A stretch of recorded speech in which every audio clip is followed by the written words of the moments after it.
કેમ છો વિદ્યાર્થી મિત્રો? એ અભ્યાસ લર્નિંગ એપમાં તમારું ખૂબ ખૂબ સ્વાગત છે.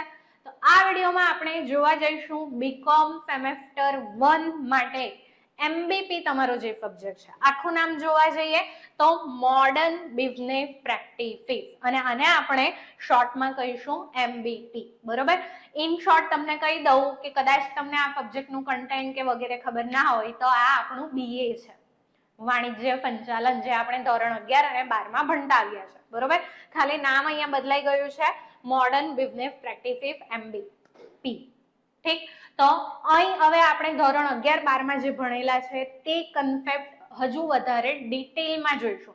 જેમ કે તમે આયોજન વિશે સાંભળેલું છે, તમે દોરવણી, નેતૃત્વ, સંકલન, આ બધું સ્ટેપ જોયા છે. બરોબર? આયોજનના તબક્કાઓ. તો એ દરેક તબક્કા વિશે હવે આપણે આ ગ્રેજ્યુએશનમાં વ્યવસ્થિત ભણીશું, માહિતી મેળવીશું અને સમજીશું. બરોબર? ચાલો, તો સિલેબસ પર જઈએ આપણે. તો વીએનએફજીયુ ના પરિપત્ર દ્વારા જે સિલેબસ બહાર પાડવામાં આવે છે એ ચેપ્ટરના નામ અને હેડિંગ એકવાર જોઈ લેજો. તો ફર્સ્ટ યર બીકોમ સેમેસ્ટર કયો છે? 1. સબ્જેક્ટ કયો છે? Modern business practices MBP. બરોબર? કોર્સ કેટેગરી આપણી કઈ આવશે? તો મેજર. દરેક માટે કમ્પલસરી છે. અને ક્રેડિટ કેટલી છે? 4, એટલે કે 50 માર્ક્સનું પેપર આપણું અહીંયા આવશે આનું. ઠીક? કોર્સ કન્ટેન્ટ જુઓ તો શું કહેવામાં આવ્યું છે? યુનિટ 1, યુનિટ 2 આપણને અલગ અલગ યુનિટ આપવામાં આવ્યા છે. તમને સિલેબસ આવી રીતે યુનિટમાં આપવામાં આવશે, ચેપ્ટર્સમાં નહીં. બરોબર? તો યુનિટમાં આપણે જોઈએ, પહેલું યુનિટ મેનેજરિયલ ફંડામેન્ટલ્સ વિશે આપણે ભણવાનું છે. ગુજરાતીમાં કહીએ તો મૂળભૂત સંચાલકીય એકમો. તો એના વિશે આપણે આમાં માહિતી મેળવીશું. એનો ગુણભારની વાત કરીએ આપણે તો કેટલો ગુણભાર છે? 15%. એટલે કે 15% જેટલું આ યુનિટ 1 માટે પૂછાશે.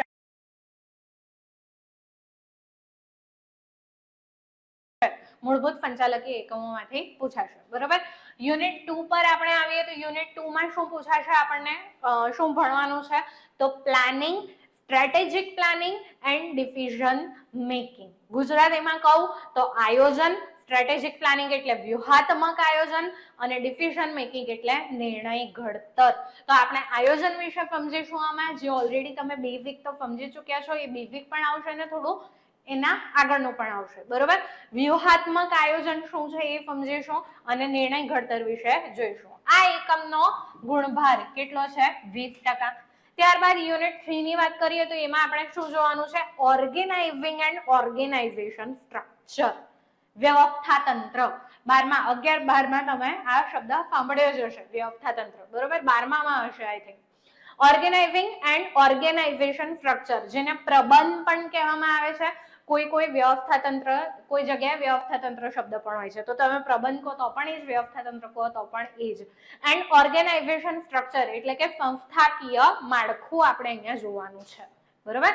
ચાલો, એનો ગુણભાર કેટલો છે? તો 15%. ત્યારબાદ યુનિટ 4. યુનિટ 4 માં શું આવશે?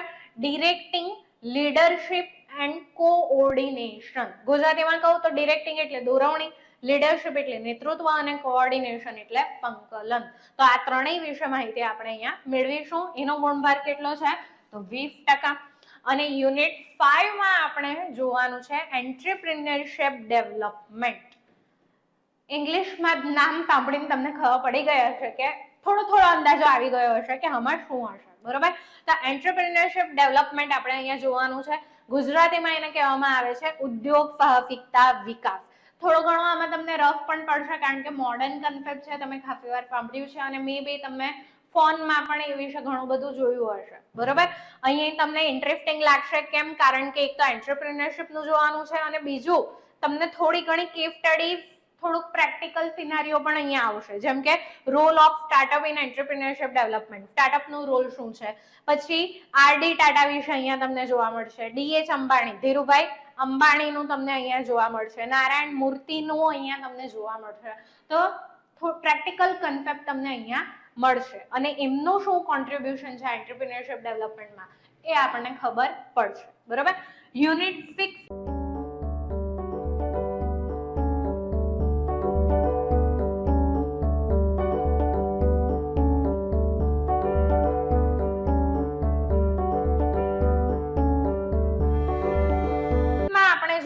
છે ડિજિટલ પ્રેઝન્સ, ગુજરાતીમાં કહું તો ડિજિટલ હાજરી, બરોબર. તો આ ડિજિટલ હાજરી શું છે એ અભિનય આપણે ચેપ્ટરમાં જ વ્યવસ્થિત તમારે જોવાનું રહેશે, બરોબર. અને એનો ગુણભાર આ છેલ્લા બંને યુનિટનો ગુણભાર છે 10%.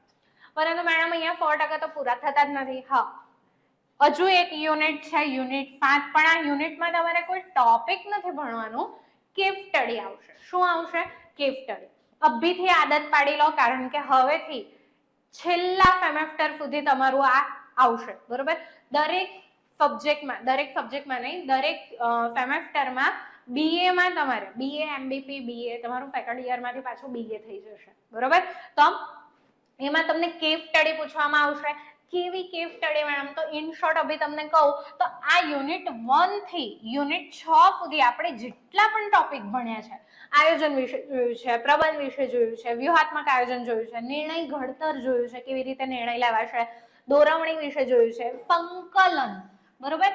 એક ટીમ હોય તો એકબીજા વચ્ચે સંકલન કેવી રીતે સાધશે, તો જેટલા પણ ટોપિક જોયા છે, ઉદ્યોગ સાહસિકતા, ડિજિટલ હાજરી, એના બેઝિસ પર, એ ટોપિકના બેઝિસ પર તમને અહીંયા એક પ્રેક્ટિકલ સિનારીઓ આપવામાં આવશે, એક પ્રેક્ટિકલ એક વાર્તા કહેવામાં આવશે ઇન શોર્ટ, બરોબર. હું તમને વ્યવસ્થિત એમ સમજાય એવું કહું તો એક પ્રેક્ટિકલ વાર્તા કહેવામાં આવશે અને એના પરથી તમને પૂછવામાં આવશે કે ભાઈ અમને શું પ્રોબ્લેમ છે, આ કેવી રીતે સોલ્વ કરી શકશે. તો તમે જેટલું આ ભણેલા છો એના બેઝિસ પર તમારે અહીંયા આન્સર આપવાના રહેશે, બરોબર. તો એ વિશે ડોન્ટ વરી, એ અભ્યાસ તમારી સાથે છે. કેસ સ્ટડી ના પણ વ્યવસ્થિત રીતે તમને અહીંથી સમજૂતી આપવામાં આવશે, કેવી રીતે લખવાની છે, શું કરવાનું છે, તૈયારી કેવી રીતે કરવાની છે કેસ સ્ટડીમાં, બરોબર. તો ચિંતા કરવાની કોઈ જરૂર છે નથી, બરોબર. પરંતુ આટલા જે ટોપિક છે જે આપણે ભણવાના છે, સમજવાના છે, એ અત્યારથી વ્યવસ્થિત રીતે વાંચતા જાઓ, સમજતા જાઓ, વાંચતા જાઓ, તૈયારી કરતા જાઓ. તો છેલ્લે તમને કેસ સ્ટડીમાં પણ કંઈ વાંધો નહીં આવે ને બાકીનું પેપર લખવામાં તો વાંધો નહીં જ આવે ઓફકોર્સ, બરોબર. ચાલો, આવજો.